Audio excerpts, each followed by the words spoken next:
On the subway, an older man suddenly collapsed. The people around him quickly backed away in fear. Only, I didn't hesitate and immediately rushed over to help him up. Looking at me, as if fate had brought us together, the man silently handed me 2 coins and walked away. I couldn't help but laugh. Was this supposed to be my reward? Taking a closer look, I saw they were 500 yuan coins from 2006. Pretty rare, so I kept them. That night, hoping to get home faster, I took a quiet back road. I rarely used it, and I was sure there had never been a toll booth there. Just as I was wondering about it, I had already driven up to it. The sign said it would cost 500 yuan to pass. Grumbling, I inserted some coins. I fed in 5100 yuan coins, but the gate didn't move. Frustrated, I shouted for an attendant, but the place was completely deserted. There wasn't a soul around. With no other choice, I pulled out a 500 yuan coin, the same 2006 coin the old man had given me. Without thinking, I dropped it in. Ding. The green light came on. I could finally pass through, but before long, the road began to look unfamiliar. I'd never driven here before. Just then, my GPS suddenly stopped working. Moments later, the car began accelerating on its own. I slammed on the brakes, but the car was completely out of control. It kept going faster until it hit 200 miles per hour. A blur flashed past, and the car vanished into the night. When I woke up again, I thought I was in a hospital. I sat upright and looked around. Wasn't this the apartment I rented in college? I looked at the calendar on the wall. It clearly read June 2006. Had I traveled through time? Still dazed, I stepped outside. The school was right in front of me. A radio was playing Jay Cho's Nocturne. The newspaper carried news of Brad Pitt and Angelina Jolie's marriage. Wasn't this the exact day I went on a date with the campus beauty? Sure enough,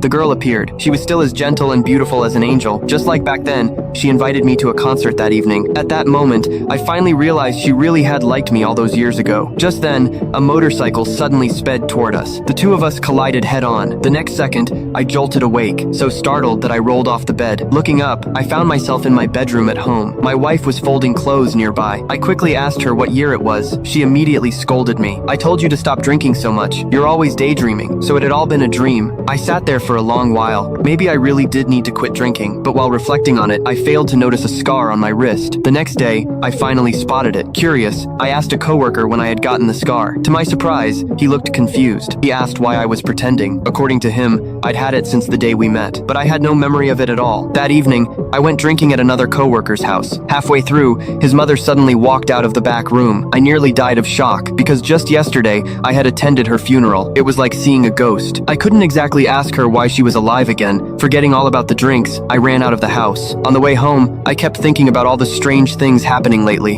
and about that incredibly real dream. Then suddenly, it all made sense. It hadn't been a dream at all. I had really traveled through time.